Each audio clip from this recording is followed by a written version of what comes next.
गौरी नारायणी नमस्ते विघ्नेश्वराय वरदाय सर्वप्रियाय भोजराय सकलाय जगत्स्थिताय नारायणाय स्थितिय गुरुभूषाय गौरी सुताय गणनाथ नमो नमस्ते।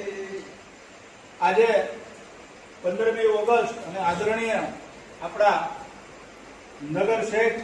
નગર શ્રેષ્ઠી એવા કનુદાદા અને એમના બંને સુપુત્ર ભાઈ શ્રી પ્રિતેશ અને ભાઈ ચિંતન એમના પરિવાર દ્વારા અમારે આદરણીય બિપિન કાકાને એવી લાગણી હતી કે એક આવું સરસ મજાનું ફિઝિયોથેરાપીનું જે મશીન છે કે જેની કાર્યક્ષમતા ખૂબ સારી હોય, સાથે સાથે એની અસર પણ ખૂબ સારી આવે એવું અમારા બેન ફિઝિયોથેરાપિસ્ટ એવા ધ્વનિબેન તેરૈયાની એવી ઈચ્છા હતી કે આ મશીન છે એ આ આપણા ફિઝિયોથેરાપી સેન્ટરમાં હોવું જોઈએ.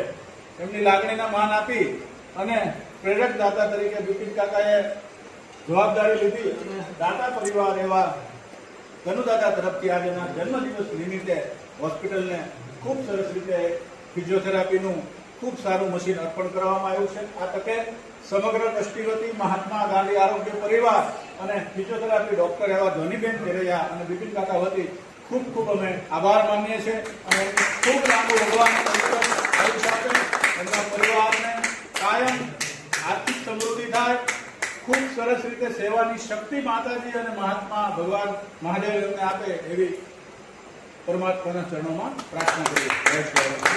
કેટલી વાર એની માને પાટું માર્યું, બચ્ચું અંદર કેટલી વાર ફર્યું, જેથી કરીને ફાયદો એ થાય કે પેશન્ટ લેબરમાં આવે તો ઘણીવાર પ્રાઇમરી હોય તો 12 કલાકે લેબરમાં રહે, ઘણીવાર 15 કલાકે ડિલિવરી થાય.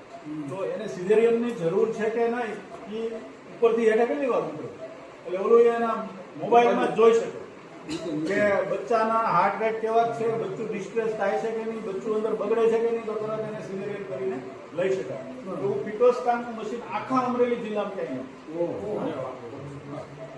અને હા આખા અમદાવાદમાં 4 જગ્યાએ છે અને ખૂબ સરસ રીતે એ મશીન આપણને રોટરી અમરેલી ક્લબે ભેટ આપેલું છે.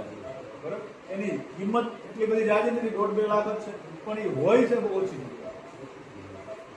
એ તમે ગ્રાફ દ્વારા જોઈ શકો કે કેટલા ધબકા. એમાં 5 વેન્ટિલેટર કે જે મોટી હોસ્પિટલમાં માત્ર એક જ હોય. પછી આવા ડિજિટલ છે ને એવા 60 મોનિટર આવા બીપી મપાઈ જાય, પલ્સ ઓક્સિમીટર આવી જાય, બધું અંદર ભેગું આવી જાય. અને બેડ પણ એવા છે કે જે ઊંચા નીચા થઈ શકે, કાર્ડિયાક બેડ કરવું હોય તો તરત પાછળથી એડજસ્ટેબલ તૂટી જાય. પછી સેન્ટ્રલાઇઝ ઓક્સિજન છે એટલે બાટલાને ક્યાંય દોડવાનું નથી. સેન્ટ્રલાઇઝેશન સક્શન છે એટલે જેથી કરીને કોઈને કફ ખેંચવો હોય તો સીધી સાપ નાખી તરત ખેંચી શકાય. બધી જગ્યાએ મશીન લઈને દોડવું પડે નહીં. અને આ બેડ એવા છે કે ધારો કે ઓપરેશન થિયેટરમાંથી પેશન્ટને સીધું બેડમાં ઉપર આઈસીયુ લઈ જાવ હોય તો સીધું બેડમાં લઈ જાવ. લિફ્ટ એવડી જ મોટી બનાવી, હા બેડ આવી જાય, બેડ જ સીધો એટલે દર્દીને ઉચકવાની ને હગાવવાની બહુ નાનું મોટું ટેન્શન ના જરૂર ન પડે.